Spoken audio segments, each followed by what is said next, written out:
reaksyon ng palasyo doon sa sinasabing parang credit grabber po ang Pangulo doon po sa Bukana uh, ano ba yung bridge na inopen po na sinasabi po niyang naaprubahan ng mga 2022 at 2018 pa daw po yon under the previous administration. Sino po ang bumabatikos? Sino po ang nagsabing credit grabber? Parang wala po tayong nadinig na ganun. Wala akong konteksto. So, kung hindi natin alam kung sino nagsabi at ito ay sa tabi-tabi lamang, hindi na po natin to dapat pansinin pa muna. Dahil alam naman po natin, sa ngayon po, ang sinabi po na Bukana Bridge ay natapos po sa panahon ni Pangulong Marcos Jr. Sunod na tanong mula kay Gilbert Perdes, DWIZ. Good morning po, Yusek. Tinanggihan po ni Congressman Pulong Duterte yung imbitasyon po ng Independent Commission for Infrastructure ukol po sa investigasyon doon po sa flood control project sa Davao. Sa halip po ay inirekomenda ni Duterte na imbestigahan po ng ICIC Pangulong Marcos at ang unang pamilya po. Ano pong reaksyon ng palasyo po dito? May kasabihan tayo, buntot niya, hila niya. It means you are responsible for the consequences of your own acts. Marami na po mga mabatas na gumalang sa pagpapatawag ng ICI. Nagbigay ng kanilang mga response, ng kanilang mga nalalaman. At kung walang itinatago, di dapat magtago. Yun lang po. Sunod na tanong mula kay Ivan Mayrina, GMA News. Yusek, tulad po na nabanggit nyo sa opening natin kanina, pinapakita po ng Pangulo ang kanyang pagpapahalaga at matatag na suporta sa kasundaluhan. Nagkakasunod-sunod po yung bisita niya sa mga kampo, ang anunsyo niya ng dagdag na base pay, subsistence allowance. Ang tanong po does the President feel the need to show this support to the military at this time? Hanggat may oras po ang Pangulo, hindi po ito dapat kino-question. Ang pagbisita sa ating mga kasundaluhan, sa mga uniformed personnel ay nararapat lamang po bilang Commander-in-Chief. So wala po itong kinalaman kung merong mang issue ngayon, obligasyon po ng Pangulo na bisitahin sila. At ito po ay nagkataon lang na bukod po sa pagbisita yung mga anunsyo ng dagdag na benepisyo sa mga sundalo, nagkataon lang na ito po ay nangyayari sa panahong may mga panawagan for the military to withdraw support from the administration. Kung nararapat po silang bigyan na mas magandang ayuda, pagtulong, kailangan naman din po nating bigay dahil ang kanilang sakripisyo po sa bayan, buhay po ang nakataya sa kanila. Sunod na Thank you. tanong mula kay Katrina Domingo, ABS-CBN. Ma'am, on a related topic, still on the military, the Kilusang Mayo Uno is criticizing the timing and the intention of the Marcos Jr. administration in increasing the base pay of all military and uniformed personnel. In their own words, they said na kakaibang timing nga naman itaas bigla ang sweldo ng mga pasistang tropa ng Estado kung kailangan nasusukol ka na sa galit ng taong bayan sa sindikatong korupsyon. How does the palace explain to the public kung bakit po nag-implement ng base pay hike when talks of a possible military reset or ouster are rife in public? Ang pagkilala po sa mga kasundaluhan natin, hindi po ito nababatay kung ano po ang nangyayaring ingay ngayon. Mga political noise. Karapatan po nila at dapat lamang pong kilalanin ang kanilang pagiging bayani ng ating bayan. So sa mga ganyan mga usapin, mga negatibo na ibinibigay at pinupukol sa Pangulo, hindi po ito magpapatigil sa Pangulo para bigyan ng tulong ang ating mga kasundaluhan. Ma'am, the same group is also questioning bakit daw po mayroon ng daily subsistence increase for the military personnel. Merong increase sa base pay, pero yung mga ordinaryong manggagawa who underwent a process of a legislative wage hike, hindi pa rin daw po nag-grant yung hinihingi nilang 200 peso a regional wage increase. Hindi po yun sakop ng Pangulo. Sa Pangulo po, sa DOLE po, nakikita po natin, meron pong pagtaas ng mga sweldo sa mga regions at hindi po nila yan makakaila. Hindi po pinapahinto ng Pangulo ang pagtataas ng sweldo na within his power.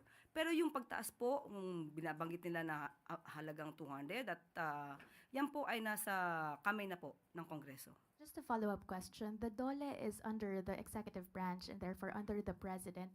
why can't the president push for the wage hike of ordinary Filipino workers? Meron po tayo sa tripartite board, meron po increase. Hindi po ito makakaila. Yung sinasabi po nilang wage hike na 200 pesos, ito po ay saklaw ng Kongreso. So hindi naman po nakikialam ang Pangulo sa trabaho ng Kongreso. Sunod na tanong mula kay Bea Cupin Rappler.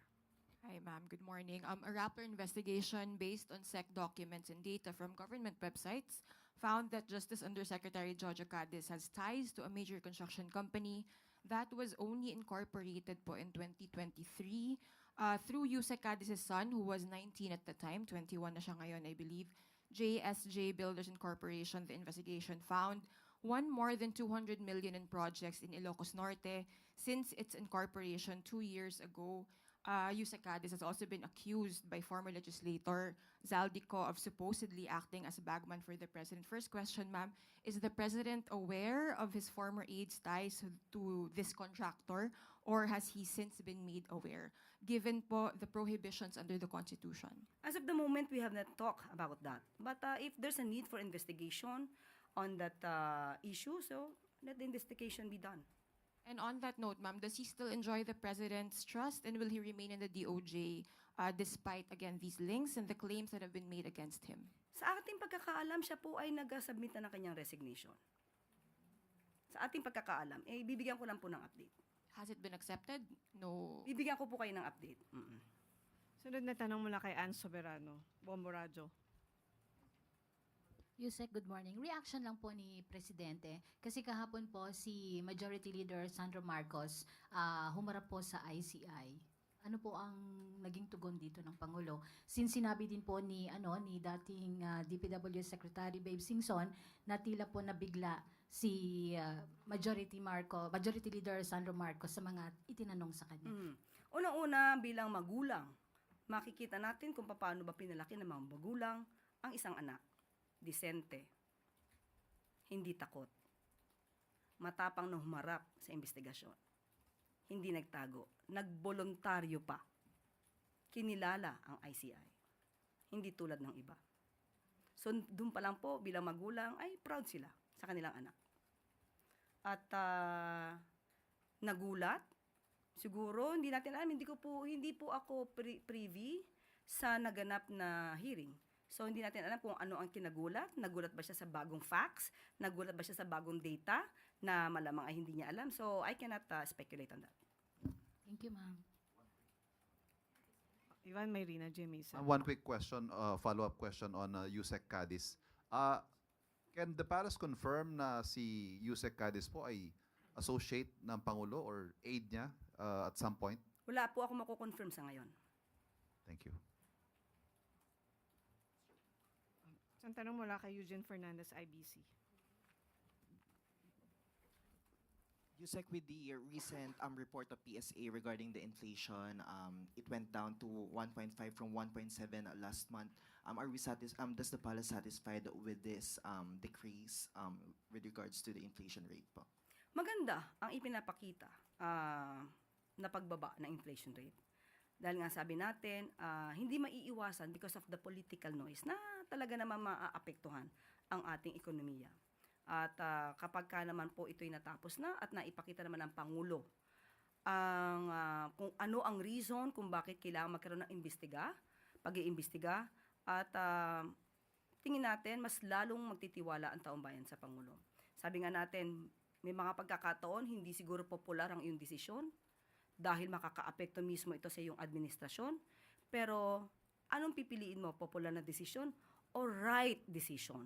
So sa Pangulo, ito yung tinatawag nating right decision. Kahit ano pang mangyari, maapektuhan man pansamantala ang ating ekonomiya, ang taong bayan, basta dapat maituwid ang tama. Yusek, just a quick follow-up. I would like to also ask the reaction of the palace since browsing through the comments dun sa recent post ng PSA regarding the inflation rate, parang hindi naniniwala yung maraming tao regarding the decrease of the inflation rate. May reaction po ba tayo regarding that? Maraming mga tao malamang na hindi maniniwala dahil hindi naman sila ganun ka-aware kung paano tumatakbo ang ekonomiya. Maraming talagang ordinaryong tao, simpleng tao na minsan ang ganito mga masyadong technical ay talaga namang hindi maiintindihan. Pero saan pa po ba tayo maniniwala? Hindi po ba sa records? Thank you, Yusek. Sa pantanong mula kay Katrina Domingo, ABS-CBN. Ma'am, going back to Pang Jojo Pasko ba to? Cadiz. Pang Christmas gift na ba Merry to? Christmas, Undersecretary. Just on Jojo Cadiz, when did he exactly resign? Hindi ko, ngayon, natanong ko lang po yan sa DOJ, hindi ko po natanong kung ano yung exact date. Okay. So, bibigyan ko po kayo ng pinaka-update. Okay. Ma'am, how does the palace respond to observations na yung mga officials close to the president or at least in the executive branch, nagre-resign lang po sila kapag naibabalita na or naisisiwalat na yung alleged involvement nila dito sa mga anomalies in government. Take for example, Jojo Cadiz na yung 19-year-old son apparently is the head of a construction firm na nanalo ng millions of pesos in government projects. Hindi ba dapat ikatuwa ng taong bayan? Kung meron mang mga tao na kaalyado ng Pangulo at kapag ka na-involve, kahit wala pang desisyon o wala pa man judgment, ay umaalis, hindi po ba mas magandang tignan yon? Mas maganda po yon dahil ibig sabihin, hindi nagtotolerate ang Pangulo kung mayroon mang mga taong maaaring nasasangkot, although wala pang judgment. Hindi tulad ng mga nakaraan, kahit nandiyan na yung mga pangalan, nag-i-stay pa rin, kahit malaki na ang issue about sa corruption.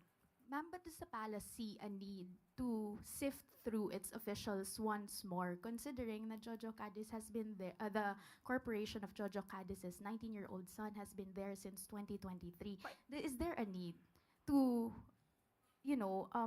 sift through, review again yung mga dealings and other ties of officials sitting in high-ranking positions in government? Katulad po niyan, kung sila ay nai-involve at alam nila na maaari sila masangkot kahit wala silang kasalanan.